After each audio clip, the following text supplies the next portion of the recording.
Hello, I'm Natalie Zett, and welcome to Flower in the River.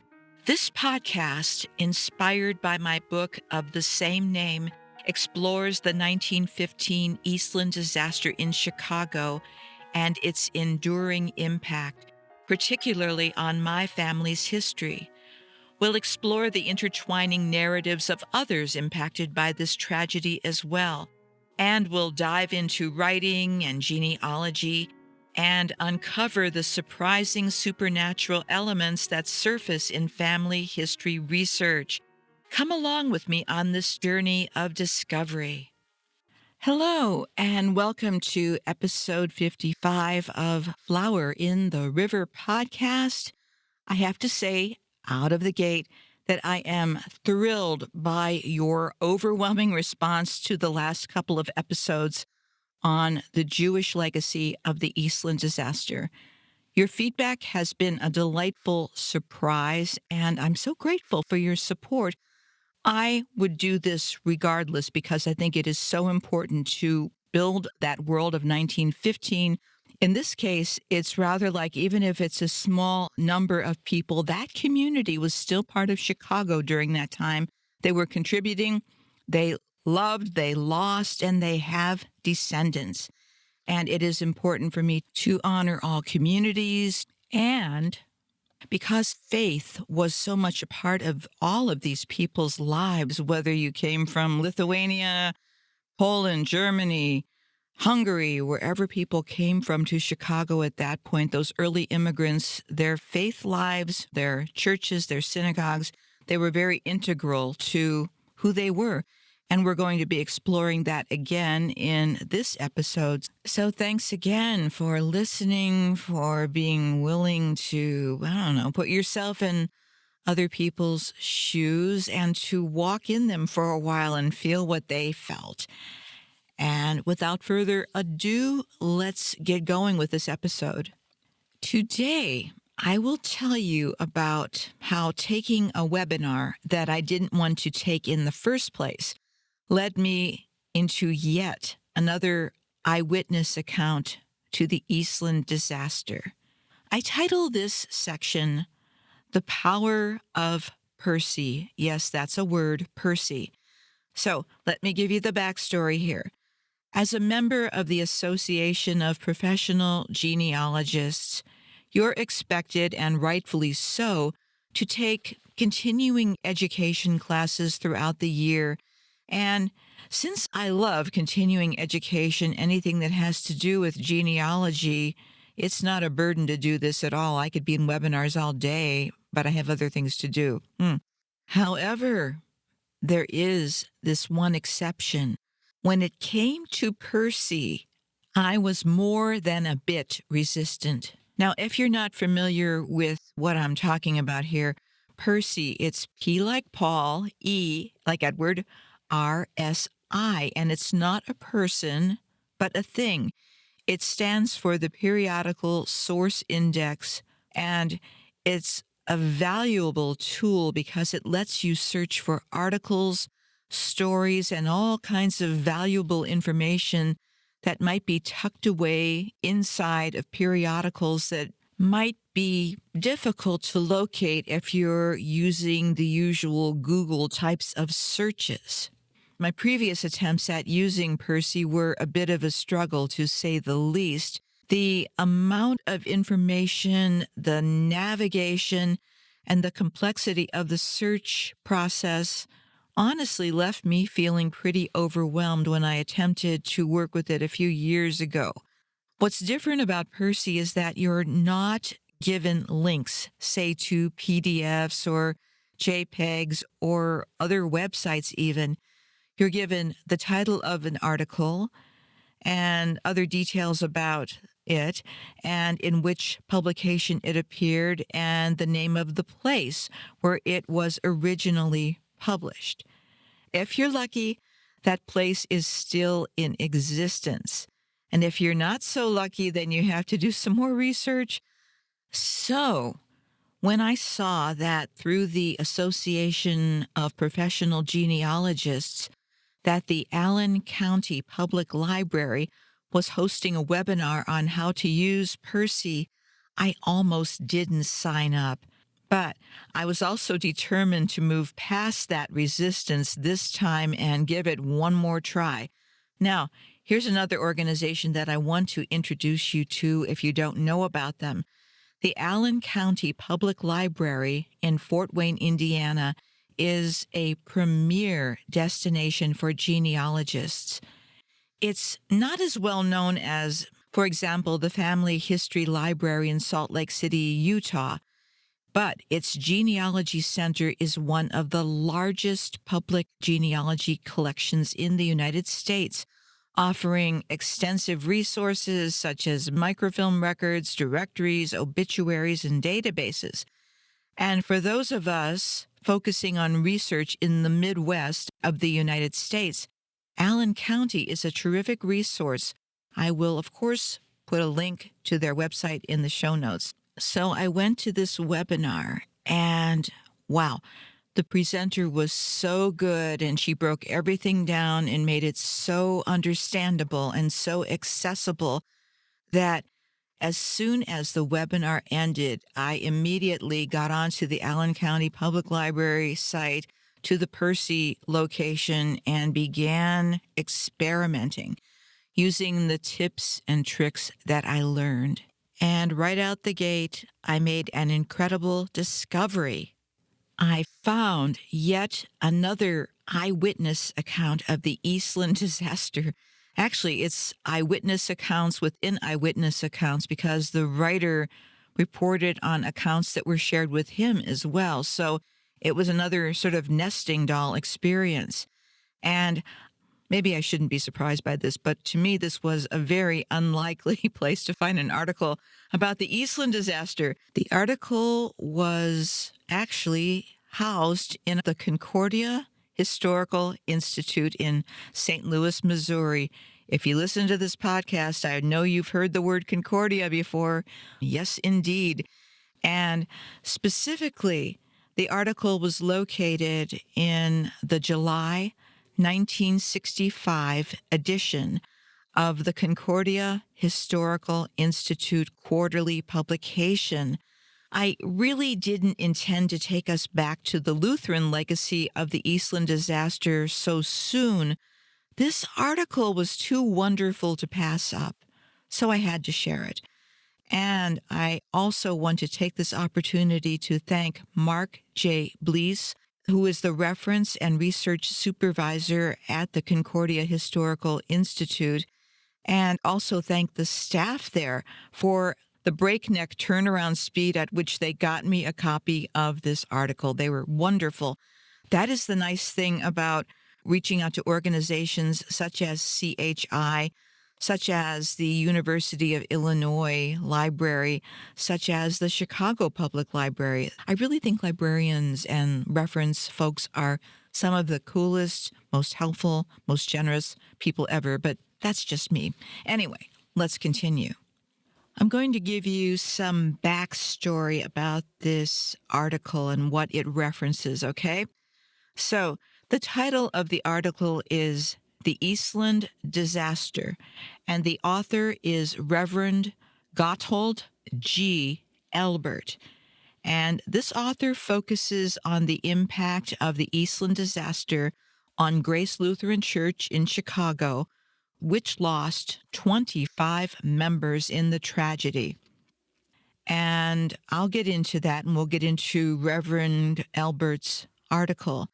And it was no surprise to me that I have family connections to this church as well, because when it comes to German Lutheran people, it just seems like everybody intersects at one point, and particularly when they're in the same geographic locations. So Grace Evangelical Lutheran Church was located at 28th Street and South Karlov Avenue in Chicago, and it had its beginnings on January 4th, 1896, when St. Mark's Lutheran Church, located at 23rd Street in South California, opened a branch school on South Keeler Avenue between 27th and 28th Streets. Now, I've mentioned St. Mark's Lutheran Church several times in the podcast because that was my family's church, my Pfeiffer family. And those members included my great aunt Martha, who was killed on the Eastland. All of my folks were members there. And as I was researching the records this week, I saw that, lo and behold, a number of other family members joined Grace Lutheran Church as well. Both locations are pretty close. They're about 3 miles from one another and are located in present-day Little Village area. St. Mark's helped get the school started, but by 1901, I guess they must have seen the need for a separate church, and Grace became a separate church. And it was very close to the Hawthorne plant of Western Electric, and many members worked at Western Electric.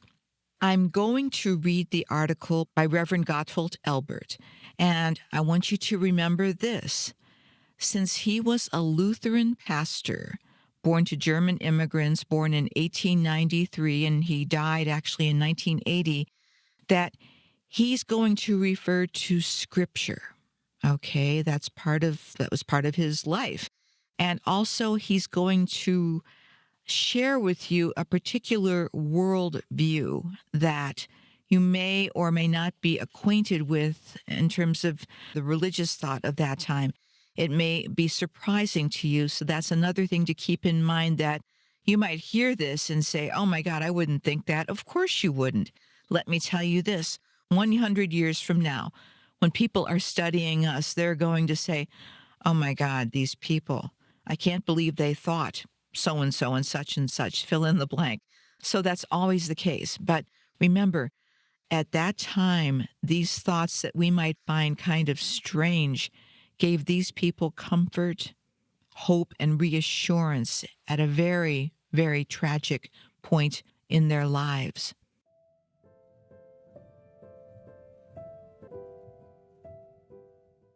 The Eastland Disaster by Gotthold G. Elbert. This was published in the July 1965 issue of the Concordia Historical Institute Quarterly. The Reverend Gotthold G. Elbert is now living in retirement in Glenview, Illinois. He was pastor of Grace Lutheran Church, South 28th and Karloff, Chicago, between 1933 and 1960. 24th July, it will be exactly 50 years ago that the Eastland Disaster occurred in 1915 on the Chicago River in Chicago, Illinois. The Western Electric had planned a picnic for its employees and relatives and friends on a more elaborate scale than ever before. Nearly 7,000 had planned to go. 5 steamers had been chartered to carry these people to Michigan City, Indiana, to spend the day at the picnic park there. One of these steamers was the Eastland. At 7:31 in the morning of that sad 24th of July, the Eastland, on the point of being cast loose from her dock at Clark and Water Streets, Chicago, overturned with over 2,000 on board. In a few minutes, over 900 persons had perished in the river or in the capsized steamer. On this sad 50th anniversary of this fearful disaster, the newspapers and magazines of the nation will bring descriptions of this horrid event. We will attempt to describe, to some extent, the grief and the mourning with which Grace Lutheran Church, 28th Street and South Karloff Avenue, Chicago, was stricken by this disaster. Since Grace Church is only a mile from the Western Electric, many of its members found employment there. Hence, among the victims of the catastrophe, there were 25 members of Grace Church. Several families lost not only one of their beloved, but in 4 instances they lost 2, and in one instance even 3 of their dear ones. Thus, the death notice of Grace shows the names of 2 Yankees, 2 Nagels, 2 Roans, 2 Tiedemans, and 3 Lemkes. Pastor Henry Bester was the pastor of Grace Church at that time. He writes about this sad event as follows. 12 of the victims were buried from the church and 13 from the Heitzman Funeral Home on 26th Street, Chicago. All funerals were conducted within a period of 4 days. 5 were buried on July 27th, 10 on July 28th, 6 on July 29th, and 4 on July 30th. Pastor Theodore Cohn assisted at the cemetery while I conducted the services at the church. After the last funeral for the day, I also would go to the cemetery. I preached on different texts at all funerals. The bereaved at Grace bore the shock of the disaster as well as could be expected under the circumstances. It was indeed a great shock to the whole congregation, and even though the faith of the members of the families who had lost a loved one or more in the disaster was sorely tried, my observation was that they found much needed comfort and strength for such a time as that in the Word of God, which I was privileged to bring them. We will add a few descriptions given by the members of Grace of this calamity. One wrote, "When word reached the neighborhood, relatives began running for the closest telephone. Back in 1915, there were few telephones in private homes in Old Crawford to reach the scene of the accident by phone. Others stood at streetcar stops, hoping against hope that their loved one would come home on the streetcar. The sadness and crying were terrific. People walked up and down the streets crying and praying aloud. I shall never forget it. Some families had as many as 2 or 3 lying in caskets in their homes. For 3 days and 3 nights, we would go from house to pay our respects and express our sympathy and offer our help. The church bells tolled all day long. One funeral after the other would leave the church. Since it was impossible to get sufficient hearses and carriages, trucks were also used to take some of the bodies to the cemetery. It was also hard to get caskets, for in those days caskets were not as available as they are now. One undertaker of Grace Church relates the following. Alderman Toman took my dad and me to the armory at Washington and Carpenter Street, which was used as an emergency morgue. Here we found people screaming and crying, looking for their loved ones' bodies among the hundreds of dead persons placed side by side in the long rows. When some of our own people recognized us, they begged, "Mr. Heitzman, help us find our son, our daughter." We took care of 26 bodies which had to be embalmed and taken to their own homes within 2 or 3 days. Burials were held every hour. While we took care of our sad task in the vicinity of Grace Church, other undertakers would help out at the cemeteries. Another member of Grace writes, "Minutes after the boat capsized, the river was full of people. Poultry houses located on the banks of the river threw empty chicken crates out on the water to which people could cling till they were rescued. For the next 3 hours, I helped pull bodies from the water, most of which were dead. For 3 days after this, since I knew many of the employees at the Western Electric, I stayed at the morgue and helped to identify bodies. One, William Haffer, 19 years old, had helped quite a few people to escape from the boat, which was fast filling up with water. Among those he helped were a number of members of Grace. While engaged in this work of love, of helping others to safety, he was killed by the explosion of one of the boilers of the ship. His mother was visiting relatives in Wisconsin at that time. The family telephoned her to come home. When she reached her home and heard the sad news of her boy's death, she was at first inconsolable. Then they took her to the neighboring Lemke home. Here 3 children lay in caskets, mourned by the mother, a widow. Then Mrs. Haffer thanked God that he had only taken 1 of her children and not 3. Mr. Haffer, a shoe repairer, was able to identify his son's body, mutilated by the explosion, through the new soles he had put on his son's shoes the day before the accident. Scenes like this were duplicated in other churches in Old Crawford, as the area was called. Yes, in the entire city of Chicago and suburbs. I myself, then 21 years old, attended the funeral of 3 victims of the Eastland in St. Paul's Lutheran Church, Melrose Park, Illinois. The late pastor Herman Meyer conducted the funeral services. His text was Hosea 6:1, quote, "Come and let us return unto the Lord, for he hath torn and he will heal us." Other survivors of the disaster speak of their hands as being bruised and bloodied while climbing out of the Eastland to safety by others who with them frantically were trying to escape the same way. One relates that a person whom he tried to pull out of the water in desperation dug his fingernails deeply into the rescuer's cheeks, so that he himself had to seek medical aid and desist in his attempt to help others.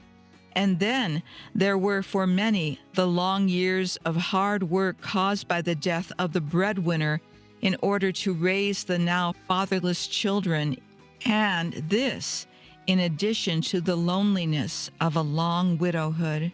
We must now ask, which is the Christian way to regard such a disaster? And we must acknowledge gratefully that not all the Christians who had boarded the fated vessel died. Many were rescued in the nick of time, and some escaped by not getting there. God moves in mysterious ways, his wonders to perform. One member of Grace had bought a beautiful blouse to wear on the occasion of the Western Electric picnic, and now she had mislaid it and couldn't find it. She was urged to hurry, but she felt she simply had to wear that blouse. But the search had just delayed her long enough that when she reached the dock from which the Eastland was to leave, the ship had already capsized. Others found that the streetcars they had boarded could not proceed as fast as they usually went, due to the heavy traffic on that rainy Saturday morning. The grumbling of those passengers, too, changed to prayers of thanksgiving when they found that the lack of speed had saved their lives that morning. The Western Electric Company did all it could for the victims and for their families. So did Chicago. So did the nation. Now, what caused the accident? From those on the fated vessel and from people who had stood on the pier, I learned that either it was caused by the sudden shower of rain, which caused many to crowd to the other side of the ship, or that such crowding was caused by a desire to wave farewell to one of the steamers, which was slowly starting out on its intended journey. Mr. H.B. Thayer, president of the Western Electric Company at that time, had some pertinent words to say in the August 1915 edition of the Western Electric News concerning this accident. He wrote, "In disaster, there is always a lesson. For whom is the lesson? Working people are entitled to their pleasures and to the enjoyment of them in safety. That lesson is not for them. It is not that they should forego their innocent pleasures. Even after the event and looking backward, we cannot see that those who made the arrangements left anything undone which should have been done, or that there was anything which they could have done better. The lesson is not for them. An official investigation is in progress, For someone, there is a lesson. The lives of the innocent have been taken, and they will have been taken in vain unless the lesson is heeded, and hereafter there is safety where our fellow workers there was death. End of article. And of course, you can hear that their thinking was probably different than ours about how to explain what happened here in terms of faith. It brought comfort to them, and it brought meaning, and it helped them to go on. The other thing I was struck by is how they reached out to help one another, to support one another during this time, where the one mother reached out to the other mother, and they were able to, for that moment, put their own grieving process in perspective. Now, in terms of the explanation for what happened, I hope people realize by now that the Eastland had many, many near misses, near capsizings before all this. So it was determined to be what they called a cranky ship. It wasn't the fact that people went from one side to the other. It was simply a dangerous ship and should have never been out there in the first place. And the other thing that stood out to me is that Reverend Elbert said there were 900 people. So in 1965, they're saying 900 people died, and by the late 1990s, early 2000s, many times they're saying 844 people died. I don't know about you, but doesn't that make you wonder how they reached that conclusion? So let me give you a little bit of backstory about these families, because the Lemkes, and they're spelled a couple different ways, Lemke or Lempke, that's what I have found in my research. They suffered the loss of 3 children in the disaster. And the article mentions that Mrs. Lemke, a widow, was mourning her 3 children who lay in caskets at their home. As a reminder, back then, and even until 1934, when my own grandmother died, her body was laid out in the house in Johnstown. And my mother, even though she was 3, she still remembered that for the rest of her life. So the Lemkes, they were members of Grace Lutheran Church at that point. The Lemke sisters were Elizabeth, Wilhelmina, and Amelia, and they were born to Hermann Lemke and Wilhelmina Tropp, who were themselves German immigrants to Chicago. Their dad was a day laborer, and they were living on the west side of Chicago, not too far from where my family was living. Perhaps they all knew one another. They were baptized, the girls were baptized at our family's home church of St. Mark's. And in 1906, they moved on to St. Matthew's Lutheran Church, also nearby where Elizabeth was confirmed. And similar to my family's situation, their father also died in 1914, a year before the Eastland Disaster, as did my great-grandfather. And all 3 sisters were working at Western Electric. Here's an excerpt from another article, and unfortunately, the news clip is so faded I can't see the source. I'm guessing it might be the Chicago Examiner, though, from 1915. But here's what I can read.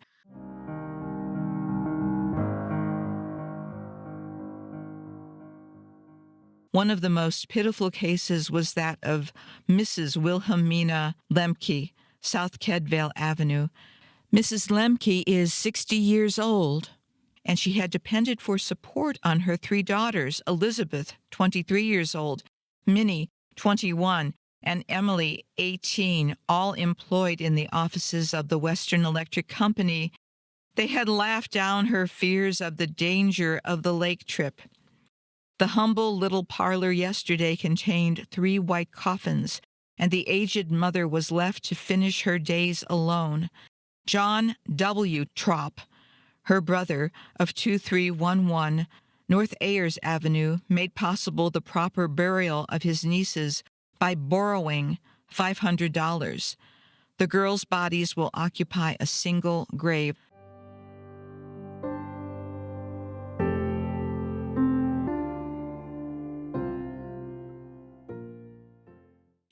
Okay, so the mother's brother paid for the proper burial of the nieces. So there was supposed to be assistance for these families, and now I'm wondering what happened here. And the other thing was, and this is really kind of eerie, as I was searching for any possible images of these young women, I did find only one on Find a Grave, and it was small. And I did some more searching, and on one of the Chicago Tribune's websites of old photos, they have a photo of all three of the sisters, probably taken right before the Eastland disaster. Now, this photo was obviously taken inside a studio because it looks just like a set design, the type of set that you would see if you went into a theater, for example. And this particular photo has the three young women sitting inside probably a cardboard boat that says Michigan City. So this was maybe a publicity type of photo for the Western Electric Annual Company picnic, but I found that just amazing and jarring at the same time.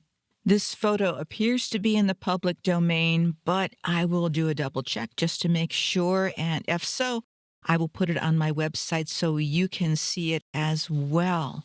This article actually needs some more deconstructing because there's a lot of information in it, and I will do that in another episode because there are some other biographies that I want to pursue, but honestly ran out of time this week. But the last person I want to mention was the young man, William Hoffer, who was trying to help and trying to rescue. William lived with his parents and other siblings on the west side of Chicago, and I don't have a lot of information about him, but according to one of the articles I found, William was supposed to start work at Western Electric. He hadn't even started working yet, according to this article, but he was there and he was trying to help. So that's one of our rescuers who unfortunately died along with the other people of the Eastland disaster. Also, it doesn't appear that William was a member of Grace Lutheran Church, but I thought it was really kind of them to call out his acts of heroism. And his mother and Mrs. Lemke formed some kind of relationship after that event. So I will post additional information on my website as well as in the show notes. And along with everything else, I hope you'll take a moment to visit virtually or maybe physically the Allen County Public Library, because what a resource. And for sure, visit the PERSI site, which the Allen County Public Library hosts, and see what you can find there. So I will talk to you next week, and have a great week.